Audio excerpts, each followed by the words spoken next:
The Nigerian government has rallied support for the president of the African Development Bank, Akinwumi Adesina. This is contained in a letter by the Minister of Finance, Budget and National Planning, Zainab Ahmed, during the board of the AfDB to ignore calls for an independent investigation of Mr. Adesina. Mrs. Ahmed called on chairman of the AfDB Board of Governors, Kaba Naila, to follow laid down procedures to protect and preserve the bank's heritage. And I quote, the call for an independent investigation of the president is outside of the laid down rules, procedures and governing system of the bank and its articles as it relates to the code of conduct on ethics of the president.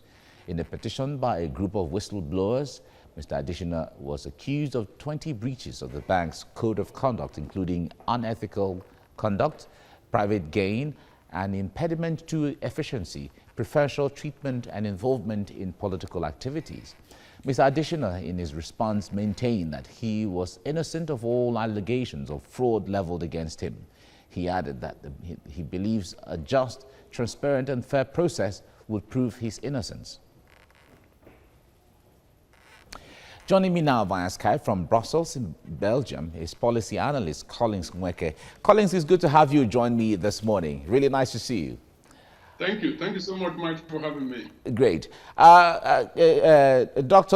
Adesina had issued a statement when he was in some fora, in some report, that all the reason behind all of this is his intention or interest to recontest as the president of the bank. That is why, people who may be called detractors are after him. What do you make of this? The reasons that Dr. Adesina has given probably is one of the reasons that his head is being called for, because that is essentially what this U.S. intervention is.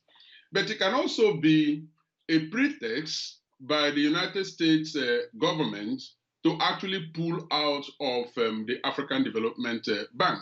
And that follows a pattern that the current administration of the United States has actually established since 2017. And indeed, in the run-up to the election of 2016 that brought Donald Trump into office. And that is maintaining that slogan of America first.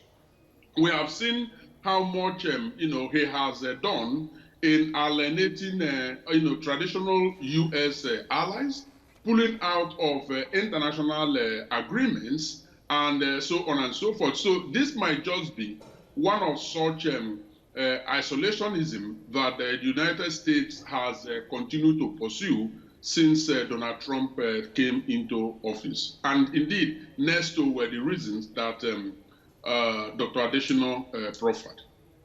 All right. Now, there are some letters that have been written so far. We saw some letters that were written in support of him. About 15 or 16 former presidents came together to issue a statement that the bank should be left to be independent, also to preserve the integrity of the bank. Now, the procedure is that an ethics committee, it has an internal ethics committee where if there's any problem, or if there's any allegation, or if there's any disciplinary measure, it goes through the committee, and the committee is chaired by Japan, as it is right now.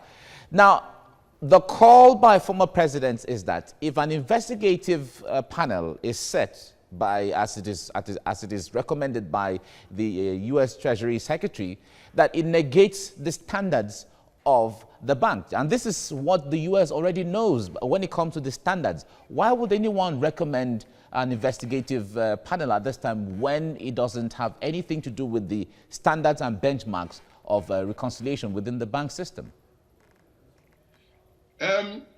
In my part of Nigeria, there is a saying that when a native doctor is confronted with an ailment that is incurable, he tells the patient that the ingredient he needs to be able to cure the ailment is in the mouth of a lion, that the patient should go to the lion and fetch that ingredient.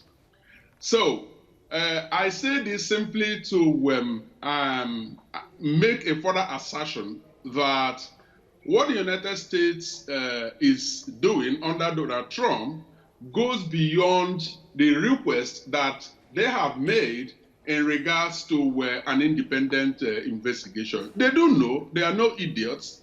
They do know that that is outside the remit of the bank. They do know that the bank has followed the laid down procedure, and they actually know that it will be a violation of the bank's rules to go outside its remit and institute this independent investigation that they are calling for. But the reason that they are calling for it is they are wanting to simply spoil for war. They are actually trying to stir up all sorts of confusion, because such confusion will then play in their favor and they will therefore achieve their goals. In my books, I believe that what all well-meaning people of Africa, and indeed people who support institutional justice, what they should be doing now is exploring the existence of the African Development Bank without the membership of the United States of America, because that appears to be the direction that this whole saga is heading for. All right. Now, among some of the top 10 biggest shareholders of the bank, Nigeria is number one with about 9.1 equity shares. United States is next with about 6.5% equity share. Egypt, 5.5 equity share. Japan, 5.4%. South Africa, 4.9%. Algeria, 4.1%. Germany, 4%. Canada, 3.8%. Ivory Coast, 3.7%, and then France, 3.6%. These are the biggest top 10 shareholders of the bank. And amongst all, this is the first time Nigeria is having the leadership of the bank. On the other hand, do you see Nigeria taking its rightful position when it comes to being the leader in deciding how, the direction of policies of the bank? It's we are talking about capital here, and if you translate the shareholdership into capital, I like to make it as concrete as that. You will see that the United States, being the highest non-regional, that means non-African shareholder, with a capital of nearly, not up to, $8 billion US dollars. Now, that would be very huge amount of money were it to be withdrawn from the bank and the United States, pulls out. Now, Nigeria taking its place means that one way or the other, they would have to, take the lead in finding a means to shore up the capital, vacuum that the United States may have left, with a lot of goodwill. And I see that goodwill being built up, with the step that, former President Olusegun Obasanjo has taken, mobilizing all other African leaders. We also see, I believe, this morning, where the United States former executive director of the bank in the period, I believe, 1984 to 1986, actually, and who is also a Republican, or a Republican appointee, actually broke ranks and advised the United States of America to please rescind this obnoxious request that they are making. So yes, Nigeria could take the lead by building on the goodwill, the existing goodwill within the African countries and all other previous allies of the United States of America, so that the shareholdership could be increased, and then the bank does not suffer, major, financial threats of existence. All right. Collins Nweke, thank you so much for your time on the program.